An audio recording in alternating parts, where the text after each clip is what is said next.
Hello students, मेरा नाम है मशान और आप देख रहे हैं मेरा यूट्यूब चैनल। और आज मैं आपके सामने पढ़ाने वाला हूं the another optimization technique known as the variable metric method. ये मेथड भी आपके पास एक ऑप्टिमल सोल्यूशन और मिनिमाइजेशन ऑफ द फंक्शन करने का एक बेहतरीन तरीका है। It has a highly computational cost but it is very easy to find the optimal solution and to search the direction of the optimal point.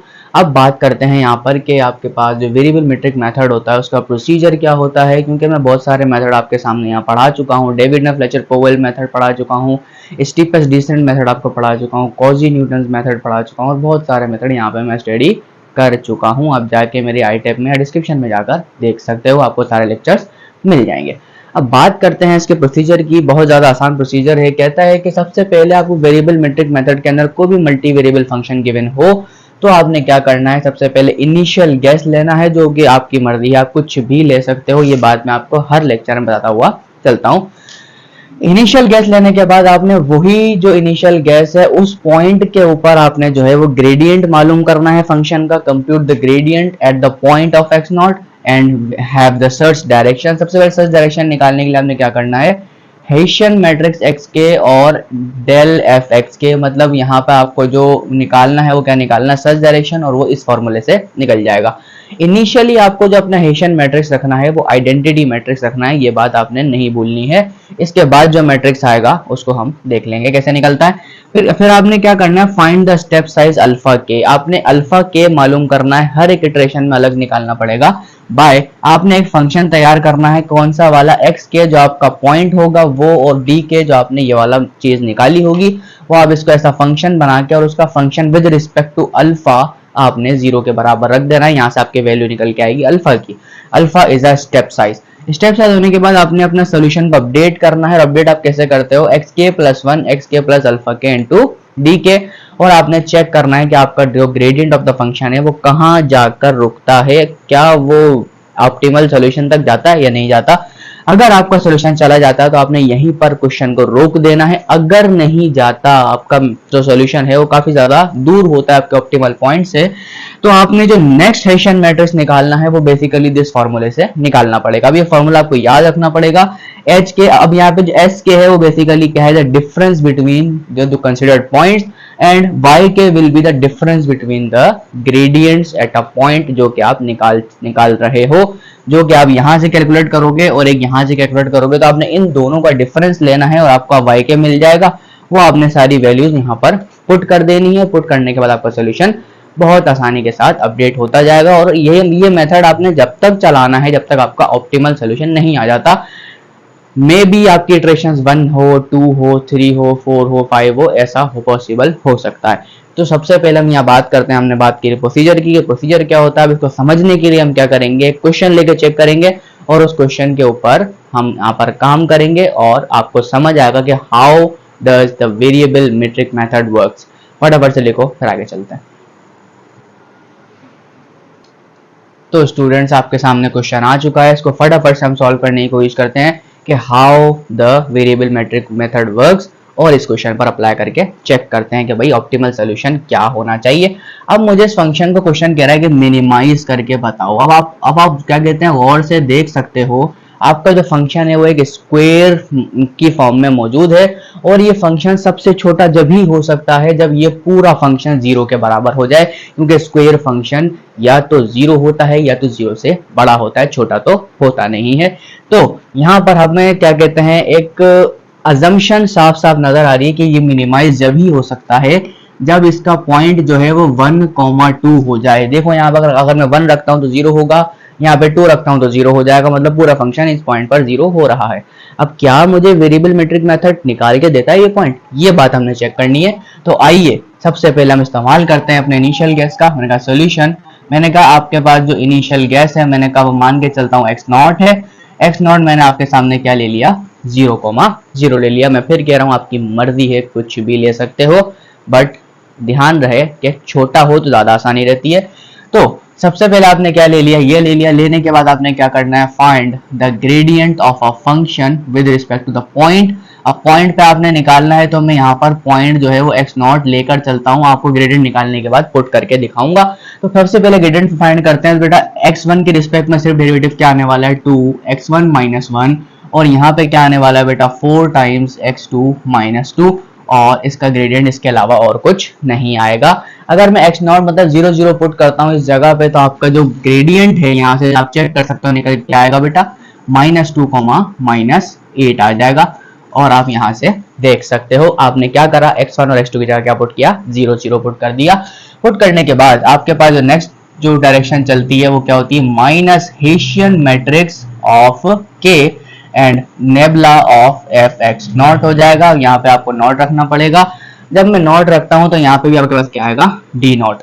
तो आपका हेशियन matrix इनिशियलाइजेशनली क्या होता है, एक आइडेंटिटी मैट्रिक्स होता है, तो उसका मतलब क्या हुआ, आपका डी नॉट बहुत आसानी से निकलने वाला है -1001, क्योंकि आपका जो यहाँ पर है वो 2 फॉर्म में मैट्रिक्स है, मतलब 2 वेरिएबल में फंक्शन है, तो आपके पास हेशियन मैट्रिक्स भी कितना होगा 2/2 का मैट्रिक्स होगा।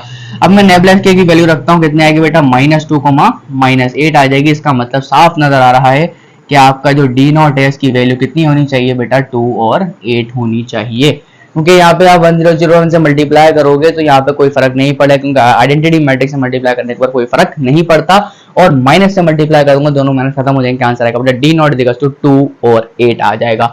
तो ये निकालने के बाद आपने क्या करना होता है, सब कुछ तो निकाल लिया है सर, सब कुछ तो निकाल लिया है। चलो अब इसका लेमडा निकालने की, वो लेमडा नहीं अल्फा के निकालने की कोशिश करते हैं। तो अल्फा के कैसे निकालना है, आपने सबसे पहले अपना फंक्शन तैयार करना है। यहाँ पे मैं जरा इंक को फिल कर लूं। सबसे पहले आपने यहाँ पे क्या करना है, फाइंड द वैल्यू, मतलब आपने क्या करना है फंक्शन बनाना है। मैंने कहा एफ, और आप फंक्शन यहाँ पे कैसे बनाते हो, सबसे पहले आप रखते हो भाई x not and plus alpha के, यानी आप अल्फा नॉट निकालना चाहते हो और यहाँ पे क्या निकालना चाहते हो डी नॉट। तो इसका मतलब क्या होगा, आपने फंक्शन कैसे रखना है, मैंने कहा एफ, बल्कि मैं इसको इस तरीके से बना लेता हूँ ऐसे करके, और यहाँ पे आपका एक्स नॉट है वो कितना है बेटा 0 0 हो जाएगा, एंड प्लस अल्फा नॉट आपने निकालना है, आपको नहीं मालूम, और डी नॉट की वैल्यू आपके पास पहले से गिवन है, कितनी हो जाएगी 2 और 8 हो जाएगी। इसका मतलब जब आप इसको सिंप्लीफाई करोगे तो आपने अपने फंक्शन के अंदर क्या पुट करना है बेटा, एक जगह 2 अल्फा नॉट पुट करना है और एक जगह क्या पुट करना है 8 अल्फा नॉट। आप यहाँ पर चेक कर सकते हो, रिजल्ट आपके पास यही आएगा।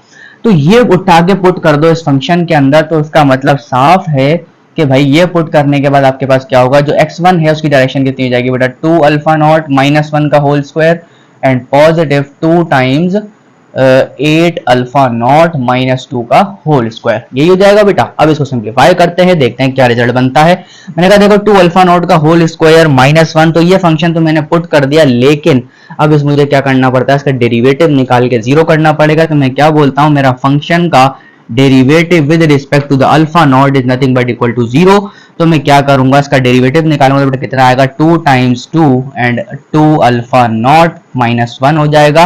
उम्मीद करता हूँ समझ में आ रही होगी। अच्छा यहाँ पे 2 एक्स्ट्रा मैंने लिख दिया है। अब यहाँ पे अच्छा आप ऐसे देख सकते हो, पावर नीचे उतरेगी और पावर में से एक कम हो जाएगा, और अंदर का डेरिवेटिव कितना आएगा 2, इट मींस मैंने सही लिखा था। प्लस अब आप देख सकते हो 2 2 कितना हो जाएगा बेटा 4 हो जाएगा, और यहाँ पे आपके पास क्या आएगा 8 अल्फा नॉट -2, और अंदर का डेरिवेटिव कितना आ जाएगा बेटा 8 आ जाएगा। और आप इस पूरे सोल्यूशन प्रोसीजर को किसके बराबर रखोगे बेटा 0 के बराबर रख लोगे।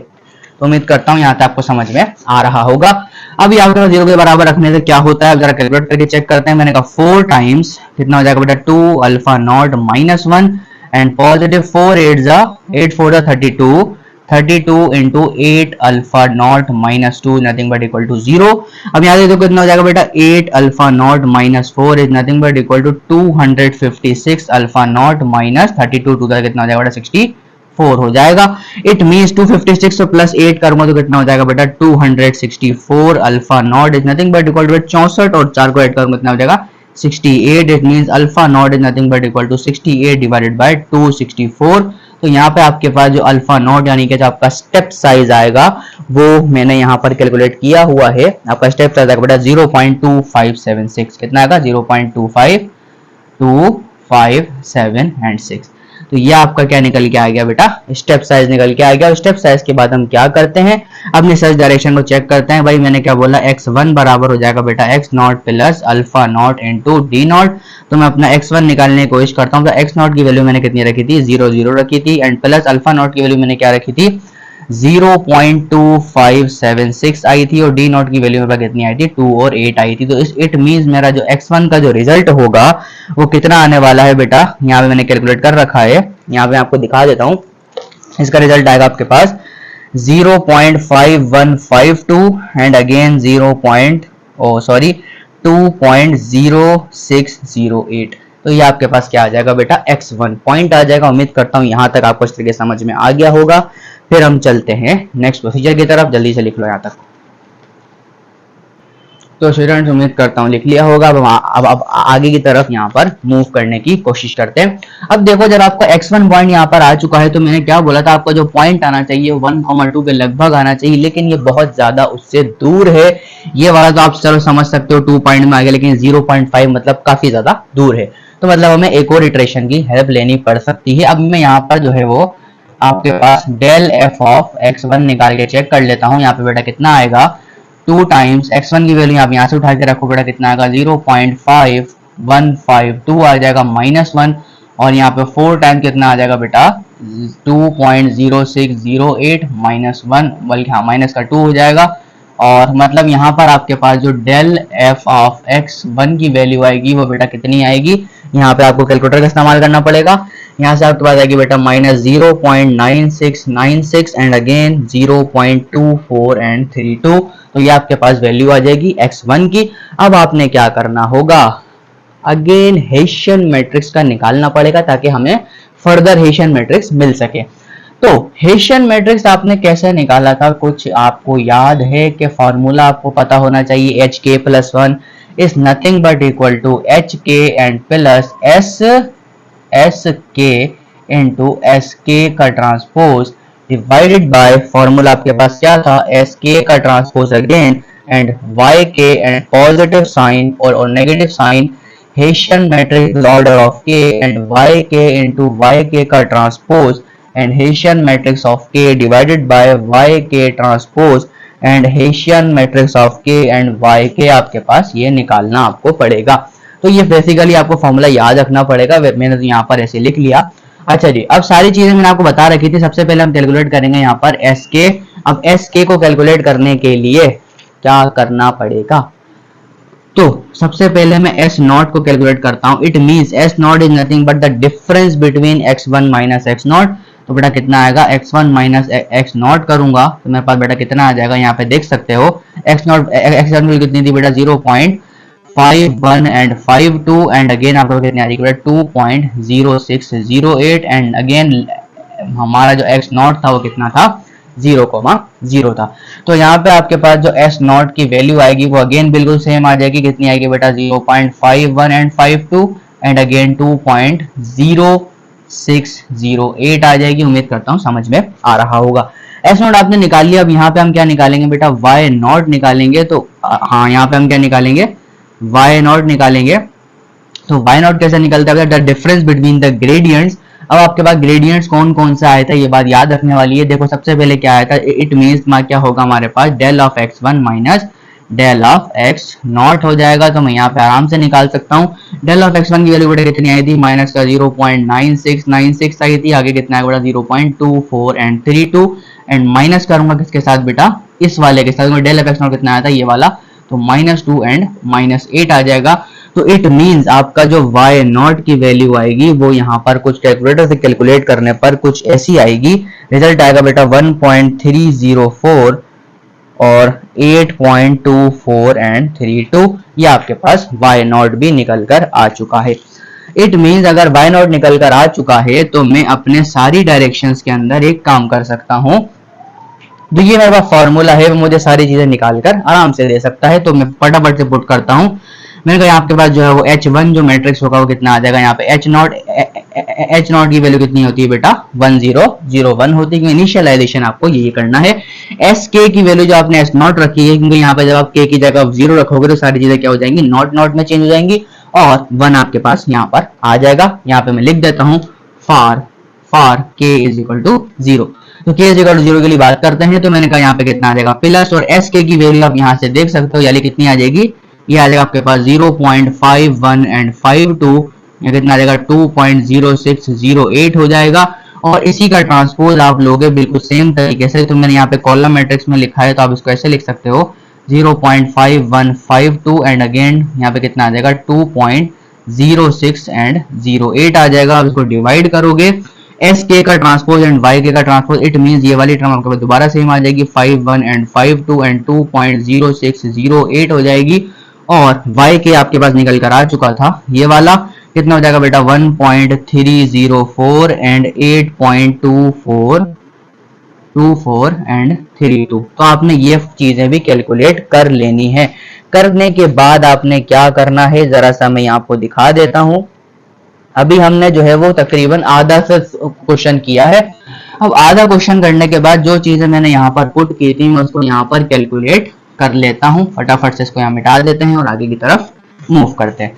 तो अब यहाँ पे आप देख सकते हो कि मैंने यहाँ पर जो फॉर्मूला लिखा था उसके बेस पे मैं यहाँ पे आपको दोबारा से पुट करके दिखाता हूँ। यहाँ से मैं क्या करूंगा कंटिन्यू, यहाँ से मैं कंटिन्यू करता हूँ, तो आपके पास क्या आएगा यहाँ पर h1 की वैल्यू जो थी वो, अगर मैं इस पूरी वैल्यू को मान लेता हूँ, मैंने कहा एप्सिलॉन, और यहाँ पर जो माइनस था ये सिर्फ मैंने क्या करा, ये मैं कैलकुलेट सब करूंगा, उठा के बस मैंने यहाँ रखा है ताकि जगह बचे। मैंने नाम दे दिया इसको, क्या एक नाम दे दिया इसको, ये वाला, कोई बात नहीं दोबारा से पुट कर लेंगे। अब इसका जो बाकी का प्रोसीजर बचता है उसको मैं यहाँ पर जरा पुट करने की यहाँ कोशिश करूंगा। तो पुट करने की कोशिश करने के बाद यहाँ पे क्या आया था आपके पास हेशियन मैट्रिक्स जो कि कितना था 1001, और आपके पास यहाँ पे कितना था वाई के एंड वाई के का ट्रांसपोज। तो वाई के आपके पास कितना है, यहाँ पर मैं आपके सामने देखता हुआ चलता हूँ। वाई के की वैल्यू आपके पास कितनी थी, वाई नॉट की वैल्यू कितनी था 1.304 एंड 8.2432, और इसी का ट्रांसपोज आ जाएगा मतलब 1.304 एंड लास्ट आपके पास आएगी 8.24 एंड 32 आ जाएगी। और इसके बाद आपके पास लास्ट में भी क्या था, एक हेशियन मैट्रिक्स आ जाएगा। हेशियन मैट्रिक्स आने के बाद जब आप पूरी टर्म को डिवाइड करोगे किसके साथ, वाई के ट्रांसपोज के साथ, इट मींस 1.304 एंड 8.2432 यहाँ पर ये आ जाएगा। आने के बाद जब आप आगे बढ़ते हो तो आपके पास एक और हेशियन मैट्रिक्स आ जाता है 1001 जो कि इनिशियलाइज मैट्रिक्स होगा, और वाई के की वैल्यू जो आपने यहाँ रखी है उसको आप यहाँ रख दोगे 1.304 एंड 8.2432। तो ये आपने आराम से कैलकुलेट कर लिया ना भाई। अब जब आप इसको by the help of matrix multiplication calculate करोगे तो आपका जो हेशियन मैट्रिक्स आएगा उसको मैं यहाँ पर डायरेक्टली लिख देता हूँ क्योंकि यहाँ पे कैलकुलेट करने का इतना वक्त नहीं होता है। तो H1 यहाँ पे आपका कितना बेटा 0.9998 आ जाएगा, एंड अगेन माइनस का 0.0624 आ जाएगा, एंड अगेन माइनस का 0.0624 यहाँ भी आ जाएगा, और यहाँ पे कितना बेटा 0.2579 आ जाएगा। It means the Hessian matrix of that one आपका ये निकल कर आ चुका है। तो हेशियन मैट्रिक्स आपका निकल कर आ गया है, तो हम आगे बढ़ने की कोशिश करते हैं और यहाँ पर हम लिख लेते हैं बेटा ये क्या था आपके पास, y नॉट था और दूसरी वैल्यू s नॉट थी। तो आपका हेशियन मैट्रिक्स निकलने के बाद आया तो मैं अब यहाँ पर सेकंड इटरेशन की तरफ मूव करूंगा, तो मैं बोलूंगा भाई s1 मेरा बराबर होगा minus Hessian matrix of s1 and del of fx1 होगा, ये बात आप जानते हो। तो इट मींस आपका जो s1 आएगा वो कितना आएगा, माइनस हेशियन मैट्रिक्स कितना आ जाएगा बेटा 0.9998 माइनस का 0.0624 एंड माइनस का 0.0624 एंड 0.2579 हो जाएगा, और इसके साथ में मल्टीप्लाई कर दूंगा किसको, मैंने जो डेल fx1 निकाला था। अब डेल fx1 मैंने क्या निकाला था आपको याद होना चाहिए, माइनस का 0.9696 निकाला था और 0.2432 निकाला था। जब मैं इसको मल्टीप्लाई करके रिजल्ट लिखूंगा तो मेरा जो S1 का जो रिजल्ट आएगा वो बेसिकली क्या आएगा, यहाँ पे मैं आपके सामने वो भी लिख देता हूं। आपका जो S1 का रिजल्ट आएगा ये मल्टीप्लाई करने के बाद कितना आएगा, अच्छा ये S1 नहीं है ये D1 होगा बेटा, क्या होगा D1 होगा, क्योंकि सर्च डायरेक्शन थी, ये आपकी जो सर्च डायरेक्शन होगी D1 होगी। D1 का आपका रिजल्ट कितना आएगा बेटा 0.9828 एंड अगेन माइनस का 0.1232 आ जाएगा। तो आप इसको आराम से with the help of the calculator आप इजीली कर सकते हो, क्योंकि matrix multiplication is not a difficult task. तो कोई आसान मुश्किल बात नहीं है। ये आपका D1 यहाँ से निकल कर आ गया। अब आपको क्या निकालना है, बेसिकली अल्फा के निकालना है। जो आपका अल्फा नॉट पहले था उसको आपने इनहांस करके क्या करना है, अल्फा 2 की तरफ मूव करना है। तो अब मैं यहाँ से और मिटा देता हूँ, आगे नेक्स्ट प्रोसीजर की तरफ चलेंगे। ये आपका हेसियन मैट्रिक्स यहाँ तक आ चुका है। अब मैं आपके सामने बात करूंगा कि अल्फा कैसे निकालना है। आपने फंक्शन बनाना है अगेन x1 प्लस अल्फा 1 और यहाँ पे कितना आ जाएगा, D1 आ जाएगा, जो कि आपके पास ये निकल कर आ चुका है। आप यहाँ फंक्शन बनाओगे बेटा। फंक्शन बनाने के लिए क्या होगा बेटा, यहाँ से मैं एक डायरेक्शन बना देता हूँ। x1 की वैल्यू आपको कितनी आई थी, एक तो बार बार भूल जाते हो, कितनी आई थी बेटा 0.51 एंड 52 एंड अगेन कितनी आई थी बेटा 2.608 आ गई थी। एंड अगेन आपने क्या करना है, अल्फा 1 रखने के बाद D1 की वैल्यू को मल्टीप्लाई कर देना, कितना आएगा बेटा 0.9828 एंड माइनस का 0.12 एंड 32 आ जाएगा। तो इसका मतलब आपने ये वैल्यू निकालने के बाद अपने फंक्शन के अंदर पुट कर देनी है। जब आप अपने फंक्शन के अंदर पुट करोगे, इट मींस आप अपने फंक्शन के अंदर क्या रखोगे, 0.5152 प्लस अल्फा 1 एंड 0.9828 रखोगे और 2.608 के साथ माइनस का अल्फा 1 0.1232 रखोगे। तो ये आपने वैल्यू, ये वाली वैल्यू आपने पुट करनी है at the place of x1, ये वाली वैल्यू आपने पुट करनी है at the place of x2। और आपका फंक्शन क्या है, मैं आपको यहाँ पर x1 x2 लिख के बता देता हूँ। आपका फंक्शन था बेटा x1 माइनस 1 का whole square and plus 2 times x2 minus 2 का होल स्क्वायर। ये वैल्यू उठा के आप यहाँ रखोगे, ये वैल्यू उठा के आप यहाँ रखोगे। तो रखने के बाद आपके पास जो जनरलाइज एक्सप्रेशन बनेगा टू फाइंड, तो आपके पास जो फंक्शन बनेगा, आपके पास जो रिजल्ट आएगी वो कुछ इस तरह से आएगी। मैं निकाल के बता देता हूँ। मैंने कहा अल्फा स्क्वायर 0.9963 एंड माइनस का alpha time 0.9825 and again positive 0.2424 आ जाएगी। मतलब आपके पास ये जो एक्सप्रेशन बनेगी टू फाइंडिंग द अल्फा, ये बन जाएगी। बनने के बाद आपने क्या करना है, थोड़ा सा और मिटा के आगे चलते हैं। आपने इसका डेरिवेटिव लेना होता है विद रिस्पेक्ट टू अल्फा और इसको 0 के बराबर रखना होता है। It means derivative with respect to alpha 1 is nothing but equal to 0। तो 0 के बराबर रखने से क्या होगा, इसका जब मैं डेरिवेटिव लूंगा तो आपका मतलब क्या होगा, 2 टाइम्स अल्फा एंड 0.9963 आ जाएगा एंड माइनस 0.9825 आ जाएगा। ये कांस्टेंट आपके पास डेरिवेटिव 0 हो जाएगा। इट मींस आपने इसकी वैल्यू 0 के बराबर रखनी है। जब आप यहां से अल्फा 1 को कैलकुलेट करोगे तो आपका जो रिजल्ट निकलेगा वो निकलेगा बेटा 0.4931। और लास्ट स्टेप की तरफ हम चलेंगे। हम लास्ट स्टेप की तरफ चलेंगे तो कैलकुलेट करते हैं हम क्या कहते हैं, अपनी सर्च डायरेक्शन मतलब फंक्शन को अपडेट करते हैं। तो यहाँ पर कितना आ जाता है, x2 is nothing but equal to x1 plus alpha 1 and d1 आ जाता है। तो आप क्या करते हो बेटा, x1 की वैल्यू उठा के यहाँ रखोगे। What is the value of x1 कितनी आएगी बेटा 0.51 एंड 52 कितना आ जाएगा बेटा 2.608 आ जाएगा। प्लस अल्फा 1 की वैल्यू आपके पास मौजूद है 0.4931 एंड आपके पास d1 की वैल्यू भी मौजूद है। कितनी आएगी बेटा, ये वाली वैल्यू है 0.9828 एंड अगेन माइनस का 0.12 एंड 32। जो आपके पास x2 कैलकुलेट करने से जो रिजल्ट आने वाली है वो क्या आने वाली है, फटाफट यहाँ से देख लो। आने वाली है बेटा 0.99979997 आएगी और अगेन 2.000 आ जाएगी। और आप चेक कर सकते हो ये 0.999 का मतलब तकरीबन कितना होता है 1 और 2.00 का मतलब कितना होता है 2। It means we reach my optimal point 1,2 with the help of the variable metric method, but it has high computational cost due to calculator. You can easily be solve that question. तो हमारा question यहाँ पर solve हो चुका है। it means my optimal point मतलब my minimal optimal point क्या होगा, कितना हो जाएगा बेटा 1,2 हो जाएगा। उम्मीद करता हूं समझ में आ गया होगा कि किस तरीके से मैंने सॉल्यूशन को थोड़ा सा स्पीड के साथ आपको सॉल्व करवाया है। उम्मीद करता हूं समझ में आ गया है। तो मेरी वीडियो अच्छी लगे तो लाइक करो, सब्सक्राइब करो, शेयर करो और आगे अपने फ्रेंड्स तक पहुंचाओ ताकि हम और भी अच्छे तरीके से और मेथड्स को पढ़ सकें। तब तक के लिए अल्लाह हाफिज, बाय बाय, मिलते हैं नेक्स्ट लेक्चर में, बाय बाय।